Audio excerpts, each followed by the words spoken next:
बिस्मिल्लाहिर्रहमानिर्रहीम अस्सलामु अलैकुम GS अखर FM 88 जे लाइव स्टूडियोज़ का प्रोग्राम लीगल कॉर्नर में आऊं आहियां बाबर शेख अवां सां गॾु इन्ही उम्मीदुनि सां त अवां बिल्कुलु ठीकु ठाक हूंदा। अल्लाह पाक अवां सभिनी ते पंहिंजी रहमतुनि जा साया बरक़रार रखे। सामिल प्रोग्राम लीगल कॉर्नर जंहिंमें असांजो अॼु जो मौज़ू आहे फंडामेंटल राइट्स इन Pakistan constitution 1973 and the universal declaration of human rights. अॼु असीं सम्झंदासीं त पाकिस्तान जो कॉन्स्टिट्यूशन 1973 ह्यूमन राइट्स के ऐं गॾु गॾु यूनिवर्सल डिक्लेरेशन भी मिलियल आहे ह्यूमन राइट्स के, उन तहत सिटीज़न्स खे कहिड़ा बुनियादी राइट्स जेके आहिनि त हासिलु आहिनि ऐं उन्हनि जी अहमियत कहिड़ी आहे।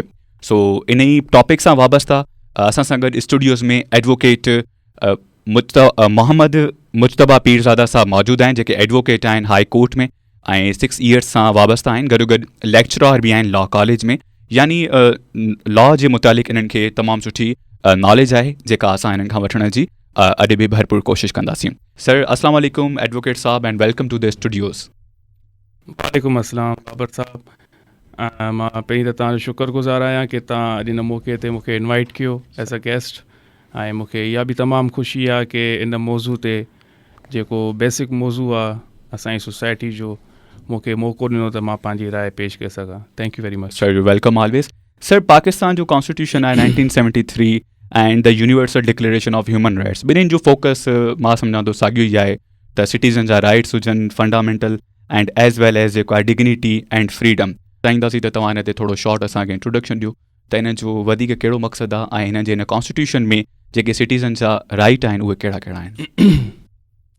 फस्ट ऑफ ऑल असां अगरि ॻाल्हि कजे कॉन्स्टिट्यूशन ऑफ पाकिस्तान 1973, तव्हांखे मां इहो ॿुधाईंदो हलां कि कंहिं बि डेमोक्रेटिक मुल्क जो या सिविल सोसाइटी कोई बि स्टेट आहे उनजो जेको सुप्रीम लॉ थींदो आहे उनखे असां कॉन्स्टिट्यूशन चवंदा आहियूं। ओके, ईअं ई असांजे मुल्क जो कॉन्स्टिट्यूशन 1973, हाणे इन कॉन्स्टिट्यूशन जो मेन मक़सदु इहो आहे कि distribution of powers among the departments, ऐं इन खां अलावा जेको बेसिक जेको मौज़ू आहे इन कॉन्स्टिट्यूशन जो कि फंडामेंटल राइट्स जेके सिटीज़न जा आहिनि उहे इंश्योर कया वञनि कि उन्हनि खे प्रॉपर मिलनि।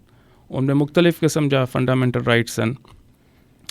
अदर साइड अगरि ॻाल्हि कजे ह्यूमन राइट्स जी त हिकिड़ी शइ तव्हां सम्झो, कॉन्स्टिट्यूशन वर्क करंदो विथ इन पाकिस्तान ऐं ह्यूमन राइट्स जा जेके बि तव्हांजा बेसिक राइट्स आहिनि उहे वर्क करंदा ग्लोबली। ओके, त इहो डिफरेंस आहे सिर्फ़ु। All right. अच्छा सर, फंडामेंटल राइट्स इनखे थोरो डिफाइन कंदा प्लीज़।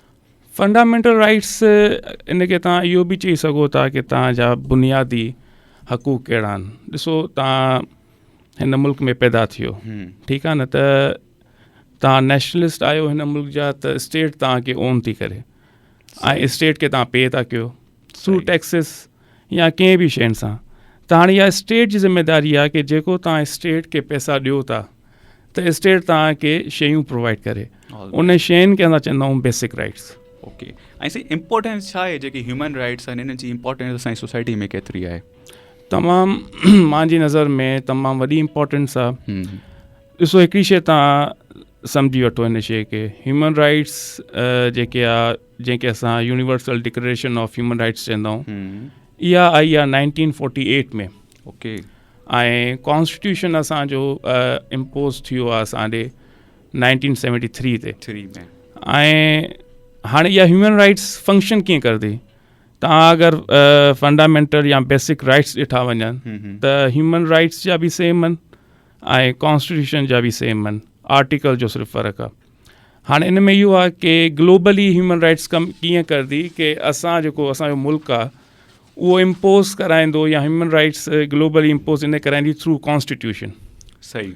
त इहे ई शयूं असांजे कॉन्स्टिट्यूशन एडॉप्ट कयूं जंहिंखे असां ॿियनि लफ़्ज़नि में चवंदा आहियूं कि फंडामेंटल राइट्स। ठीकु आहे। अच्छा, मां अगरि हिन ते अचां, कॉन्स्टिट्यूशन ते अचूं, कुझु आर्टिकल्स ते असां डिस्कशन कंदासीं। सर, आर्टिकल 9 में राइट टू लाइफ आहे, इनखे तव्हां कीअं आहे ॾिसो, इन में कीअं ब्रीफ थियल आहे इहो आर्टिकल? जीअं मां तव्हांखे अर्ज़ु कयो कि सभिनि खां पहिरां काई बि शइ क्लेम करण लाइ तव्हांखे सभिनि खां पहिरां ज़िंदा रहणु ज़रूरी आहे। ओके, ठीकु आहे न, तव्हां ज़िंदा हूंदो त तव्हां मानी बि खाई सघंदो, तव्हां काई बि शइ करे सघंदो, मतिलबु ॼमण खां वठी करे जेके आहिनि राइट्स मिलंदा आहिनि। हाणे इन छो कि ॾिसो न, तव्हां स्टेट जी ज़िमेदारी आहियो, त इहा स्टेट जी अवलीन तरजीह आहे, मोस्ट इम्पॉर्टेंट आर्टिकल आहे कि स्टेट खे इंश्योर करणु खपे कि तव्हांजी प्रोटेक्शन ऑफ लाइफ हुजे।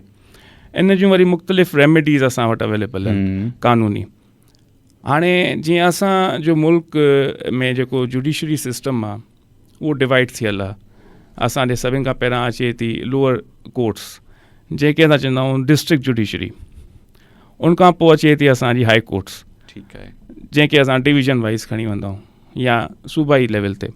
उनखां पोइ अचे थी सुप्रीम कोर्ट। इन जी सभिनि खां पहिरां रेमेडी स्टार्ट थी तव्हांजी पुलिस ऑफिसर्स सां या लॉ इन्फोर्समेंट जेके बि तव्हांजो एजेंसीज़ आहिनि। तव्हां उनखे एप्लीकेशन्स ॾींदो अगरि तव्हांखे काई थ्रेट आहे लाइफ जे हवाले सां, उहो उन ते कमु कंदा। जे अगरि तव्हां सम्झो था कि प्रॉपर कमु इन ते न थी सघियो आहे त तव्हां हिकिड़ी प्रोटेक्शन जी एप्लीकेशन फाइल कर दो डिस्ट्रिक्ट कोर्ट में, ओके, त तव्हांखे लीगल प्रोटेक्शन ॾिनी वञे। If you are not satisfy with the decision of the lower court, पोइ तव्हां वटि कॉन्स्टिट्यूशन रेमेडी आहे जंहिंखे असां रिट चवंदा आहियूं या जंहिंखे असां चवंदा आहियूं कॉन्स्टिट्यूशन पिटीशन अंडर आर्टिकल 199। पोइ तव्हां हाई कोर्ट में पंहिंजी प्रोटेक्शन क्लेम कर दो। अच्छा, राइट टू लाइफ जीअं आर्टिकल 9 में आहे, अगरि को हिनखे वायोलेट करे तो देन असांजे लाइ रेमेडीज़ मौजूदु आहिनि। ओके, सेशंस कोर्ट, देन वरी हाई कोर्ट आहे ऐं ॿियूं। उनखां पोइ सुप्रीम कोर्ट में बि आर्टिकल 184। अच्छा, इन ते थोरो असांखे वाज़े कयूं कीअं मतिलबु कोई असां इहो जेको राइट आहे वायोलेट करे सघे थो, ज़िंदगी खां कीअं महरूम करे सघे थो, इन ते थोरो तफ़सील विझंदा। मिसाल तव्हां हिन फ्लैट में या हिन जॻह ते आहियो, तव्हांजी कंहिंसां मुंहं मारी थी वई आहे, ठीकु आहे। हाणे जंहिंसां तव्हांजी मुंहं मारी थी आहे उहे जेके आहिनि तमामु स्ट्रॉन्ग क़िस्म जा माण्हू आहिनि, सही, ऐं उहे तव्हांखे थ्रेट था करनि कि तव्हां अगरि हिते ईंदो या हिन एरिया ते क्रॉस कयो त असां तव्हांखे मारंदासीं। सही, हाणे इहा तव्हांखे थ्रेट आहे, ओके, ठीकु आहे। हाणे तव्हां वटि रेमेडी छा आहे?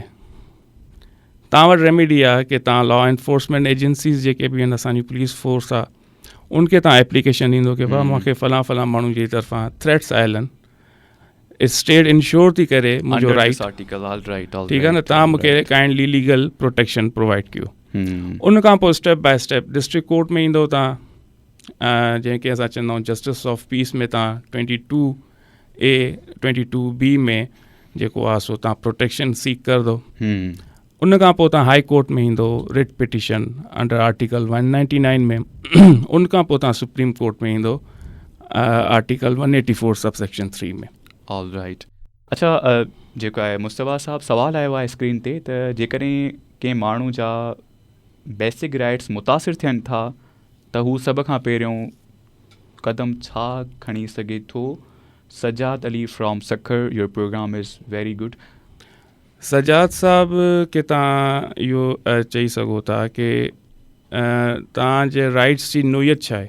ओके, हिकु थींदा आहिनि तव्हांजा प्राइवेट राइट्स आहिनि, उनजो त मां तव्हांखे प्रोसीजर ॿुधाए चुको आहियां।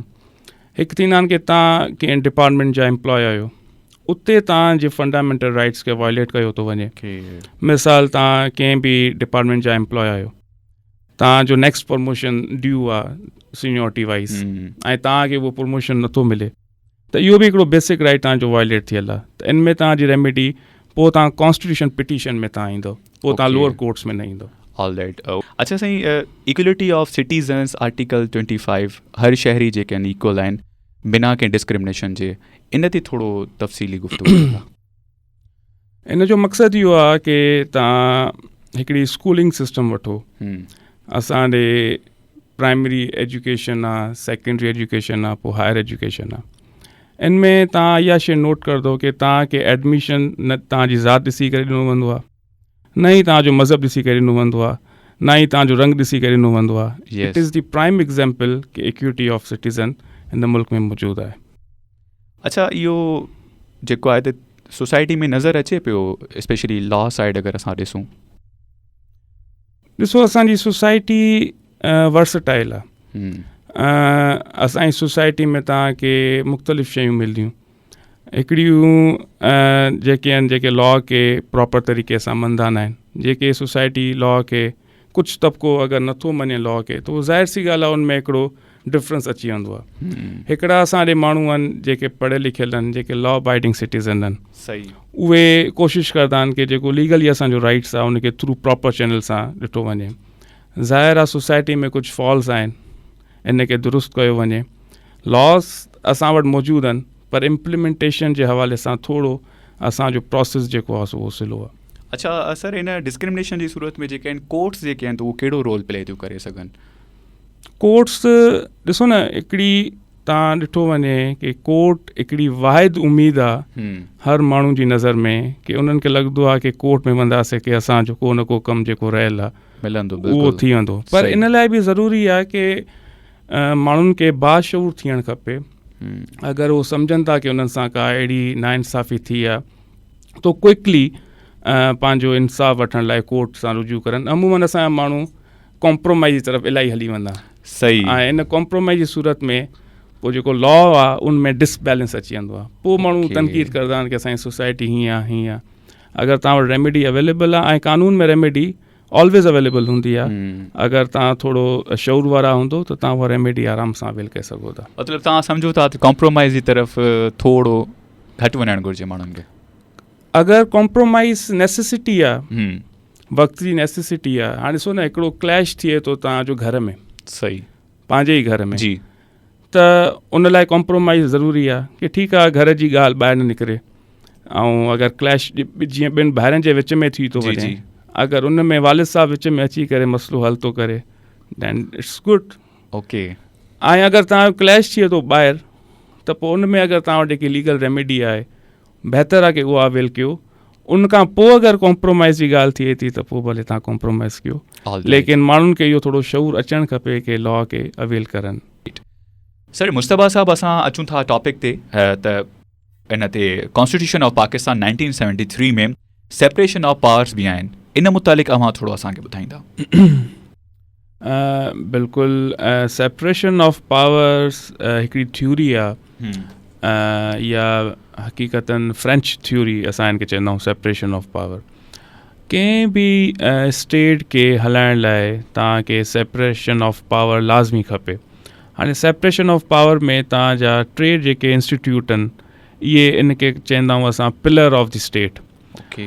अच्छा, इन में इंस्टीट्यूट्स तव्हांजा कहिड़ा कहिड़ा? नंबर 1 ते तव्हांजी एग्ज़ेक्टिव आहे। एग्ज़ेक्टिव उहा थींदी आहे जेके मुल्क खे माना सही तरीक़े सां हलाईंदी आहे। जीअं असांजे मुल्क में prime minister, we can call prime minister as the executive of the state. उन खां पोइ असांजे अचे थो लेजिस्लेशन्स, ठीकु आहे, या लेजिस्लेटिव्स। लेजिस्लेशन्स उहा थींदी आहे जेकी कानून साज़ी करदी आहे। जीअं तव्हांजी पार्लियामेंट आहे, कोई बि माण्हुनि जे फ़ाइदे लाइ कोई बि लॉ आहे या कॉन्स्टिट्यूशन में काई अमेंडमेंट करणी आहे, उहा थींदी आहे थ्रू पार्लियामेंट। छोकी पार्लियामेंट में तव्हांजी जेकी बि अवाम आहे उनजा नुमाइंदा मौजूदु हूंदा आहिनि। उहा लेजिस्लेशन, उहा अलॻि इंस्टीट्यूट आहे हिकिड़ो। उन खां पोइ ईंदी आहे तव्हांजी जुडिशरी। ओके। असांजे मुल्क में सुप्रीम जुडिशरी असांजी, हाणे त फेडरल कॉन्स्टिट्यूशन कोर्ट बि इस्टेब्लिश थी वई आहे, लेकिन मां तव्हांखे उन खां पहिरां ॿुधायां कि सुप्रीम कोर्ट इहो रोल अदा करदी जुडिशरी जो। हाणे जुडिशरी छा करदी आहे कि जेको बि कानून ठहियो उनखे इंटरप्रिटेशन करदी आहे, ऐं एडवाइज़री जुरिसडिक्शन बि सुप्रीम कोर्ट खे हूंदी आहे कि प्राइम मिनिस्टर खे या प्रेसिडेंट खे लॉ सां रिलेट या जेको कानून ठहियो आहे उन सां रिलेट एडवाइस बि करे सघे थी।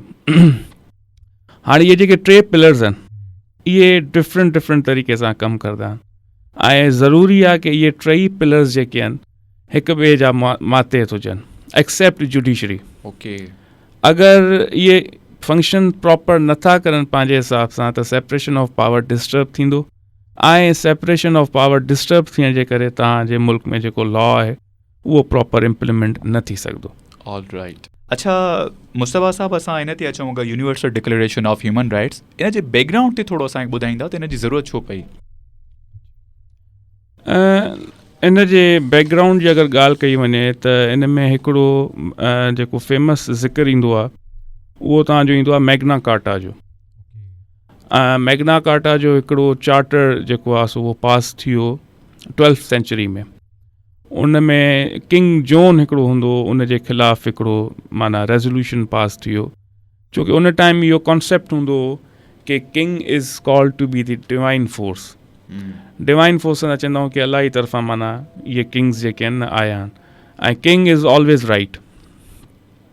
त उन मां माण्हू जेके आहिनि उहे तंग थी विया त उतां जा जेके स्टेट जा जेके ड्यूक्स हुया, जंहिंखे असां नवाब चवंदा आहियूं, उन्हनि मिली करे हिकिड़ी इहा रेज़ोल्यूशन पास कई किंग जे अगेंस्ट, जंहिंखे असां लेटर ऑन चवंदा आहियूं कि मैग्ना कार्टा। हाणे जेके इहे राइट्स तव्हांखे ह्यूमन राइट्स में नज़र था अचनि, इहे बिल हक़ीक़त जेके राइट्स मिलिया इहे मैग्ना कार्टा मां मिलिया। जीअं सभ खां पहिरियां right to fair trial, arbitrary detention, ठीकु आहे, no one is above law, ठीकु आहे, इहे सॼा जेके आहिनि मैग्ना। हाणे पोइ अॻिते हली ईअं असांजी इस्लामी तारीख़ में बि असां चवंदा आहियूं कि फर्स्ट कॉन्स्टिट्यूशन या जेको थियो उहो थियो charter of Madina. Charter of Madina जी बि तव्हां अगरि तव्हां हिस्ट्री ॾिसंदव या पढ़ंदव, उनमें बि तव्हांजे राइट्स जी ॻाल्हि कई वई आहे। त इहे शयूं खणी करे अॻिते हली ह्यूमन राइट्स हिकिड़ी तंज़ीम ठही, ऐं उन खां पोइ तंज़ीम जो सब इंस्टीट्यूट ठहियो जंहिंखे असां universal declaration of human rights चवंदा आहियूं। उन इहे आर्टिकल 30 जी सूरत में पाण ॾे एडॉप्ट कया।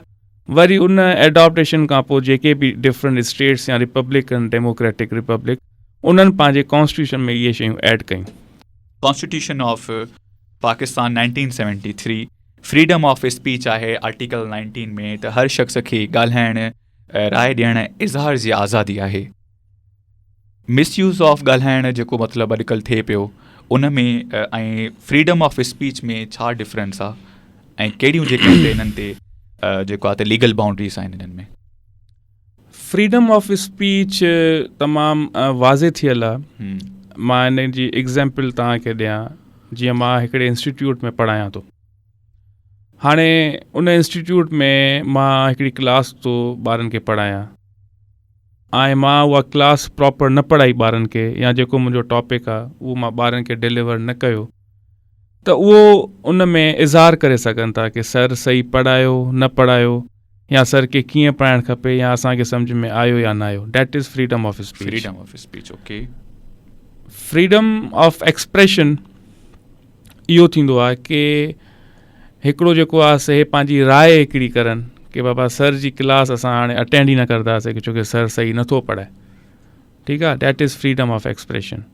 इन ॿिनि में सिर्फ़ु इहो माइनर हिकिड़ो डिफरेंस आहे, पर इन में बि हिकिड़ी इहो असांखे राइट त आहे, पर इन जी बि लिमिटेशन तय थियल आहे। हाणे जीअं मां हिकु तव्हांखे एग्ज़ाम्पल ॾियां, मां ॿारनि खे सही न पढ़ायो, प्रोफेशनल वाइज़ मां तव्हांखे हिकु एग्ज़ाम्पल। हाणे इन में ॿार राय ॾेई सघनि था पंहिंजी कि सर तव्हां हे टॉपिक सही न पढ़ायो, पर ॿार जेको आहे सो मूंखे ग़लति नथा ॻाल्हाए सघनि। इन ते फ्रीडम ऑफ स्पीच जो इहो मतिलबु न आहे कि तव्हां ॿिए खे तज़लील कयो, ॿिए जी या ॿिए जी तव्हां बेइज़्ती कयो। हा, तव्हांजो जेको राइट आहे, जेको तव्हांखे सम्झ में अचे थी नथी अचे, उहो तव्हां एक्सप्रेस करे सघो था कि सर तव्हांजो हे जेको आहे सो वीक पॉइंट आहे, हे स्ट्रॉन्ग पॉइंट आहे।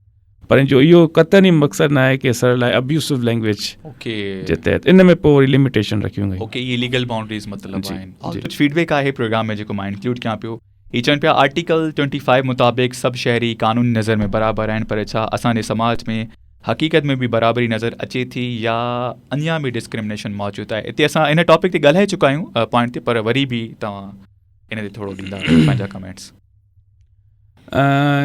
असां बि हिन मुल्क में रहूं था, साईं जंहिं सवाल कयो आहे उहो बि हिन मुल्क में रहे थो।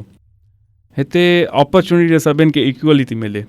हाणे मिसाल जे तौर ते तव्हांखे हिकिड़ी एडवर्टाइज़मेंट अचे थी जॉब जी, उनमें हिकिड़ी एलिजिबिलिटी क्राइटेरिया आहे, उनमें हर माण्हू अप्लाई करे सघे थो, ठीकु आहे। That is equity. यस, ठीकु आहे। हाणे इन में अच्छा, इन खां अलावा बि नॉन मुस्लिम बि अप्लाई करे सघे थो, माइनॉरिटी कोटा बि आहे, डिसेबल कोटा बि आहे, ऐं जेको आहे सो रूरल अर्बन असांजे सिंध में इहो बि कोटा सिस्टम आहे।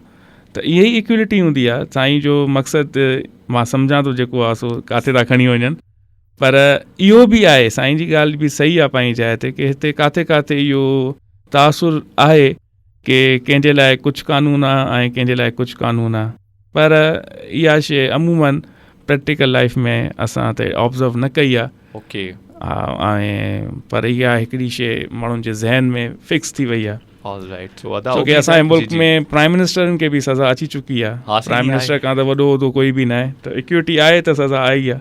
Sir, protection against arbitrary arrest article 10 चए थो कंहिंखे बि बिना क़ानूनी सबबु गिरफ़्तार नथो करे सघिजे, फेयर ट्रायल लाज़मी आहे। कीअं पिया ॾिसो सर तव्हांजे एक्सपीरियंस में, बग़ैर जेको आहे त सबबु जे गिरफ़्तारी थिए पई, अगरि थिए पई त छा हुनजो फेयर ट्रायल हले पियो? असांजे कॉन्स्टिट्यूशन में इहा शइ आहे कि अगरि कोई माण्हू कोई बि कॉग्निजेबल ऑफेंस थो करे, कॉग्निजेबल ऑफेंस में तव्हांखे वारंट, पुलिस खे वारंट जी ज़रूरत न पवंदी आहे, उहो अरेस्ट करे सघे थी विदाउट वारंट। हाणे उन कॉग्निजेबल ऑफेंस खां पोइ पुलिस जी इहा मैंडेटरी ड्यूटी आहे कि उनखे 24 कलाक जे अंदरि मैजिस्ट्रेट जी कोर्ट में पेश कयो वञे। अगरि पुलिस उनखे पेश नथी करे मैजिस्ट्रेट जी कोर्ट में, त पोइ स्पेसिफिक रीज़न लिखंदी पुलिस खे, बाबा कहिड़ी वजूहत जे करे पेश न करे सघियासीं विदिन 24 आवर्स। अगरि 24 आवर्स खां अलावा पेश नथी करे, पोइ इहो आर्बिटरी डिटेंशन जो हिकिड़ो तव्हांजो जेको आहे सो रेमेडी अवेल तव्हां करे सघो था। उहा थींदी आहे तव्हांजी सेक्शन 491 में, ऐं या त तव्हांजी हाई कोर्ट में रिट ऑफ हेबियस कॉर्पस जे नाले सां हिकिड़ी रिट आहे, उहा तव्हां करे सघो था। पोइ उन में ईंदो आहे कि टू, उन जो एक्चुअल मीनिंग आहे टू प्रोड्यूस द बॉडी, जेको आर्बिटरी डिटेन थियल आहे, इलीगली डिटेन थियल आहे, उनखे प्रोड्यूस कयो वञे कि उनखे तव्हां नथा रखी सघो कंहिंखे बि पंहिंजी हिरासत में विदाउट अ स्पेसिफिक रीज़न। अच्छा, जेको आहे त मुस्तफ़ा साहब, अरेस्ट थियण खां पोइ सिटीज़न वटि बेसिक राइट्स कहिड़ा आहिनि? Fair trial.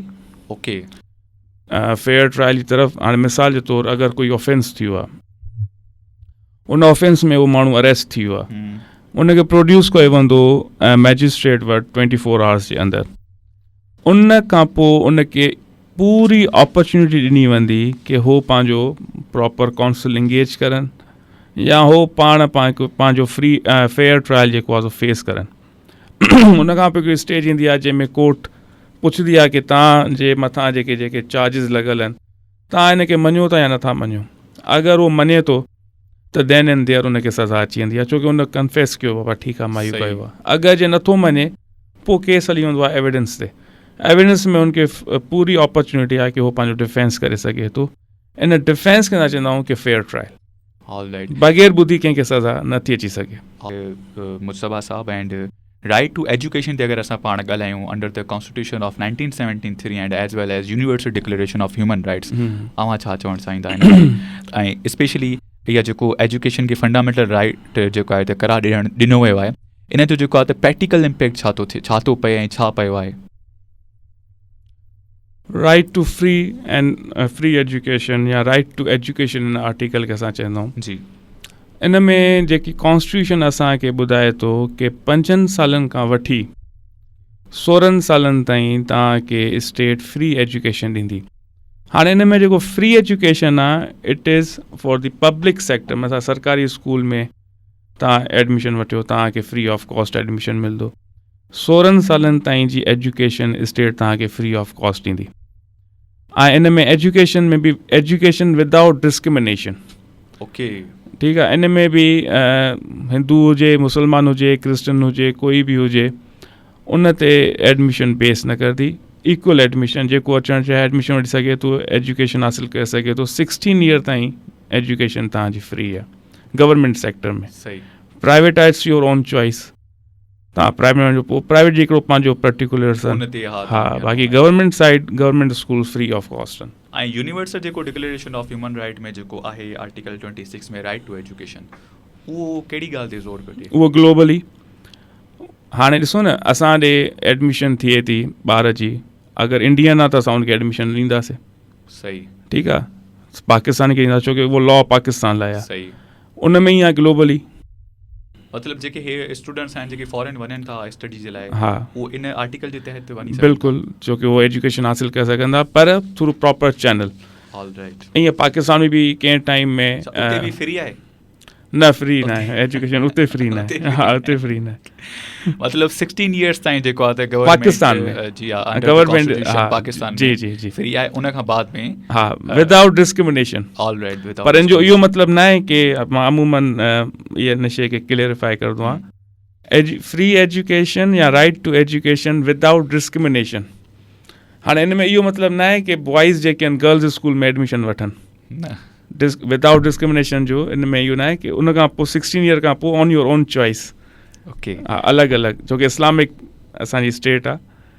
अच्छा, हिन ॿिन्हिनि में असांजी कॉन्स्टिट्यूशन ऑफ पाकिस्तान ऐं UDHR में जेका स्ट्रॉन्ग सिमिलरिटी आहे उहा कहिड़ी आहे? स्ट्रॉन्ग जेकी सिमिलरिटीज़ तव्हां ॾिसंदो त इन में तव्हांजा जेके बेसिक राइट्स आहिनि उन्हनि में तक़रीबन सेम आर्टिकल्स आहिनि, सेम तव्हांखे रेमेडीज़ अवेलेबल, रेमेडीज़ में फ़र्क़ु आहे पर जेके आर्टिकल्स आहिनि उहे सेम आहिनि तक़रीबन। राइट टू लाइफ अचे थो हुन में तव्हांजो आर्टिकल UDHR में आर्टिकल 3 में थो अचे, हेॾे तव्हांजो आर्टिकल 9 में थो अची वञे।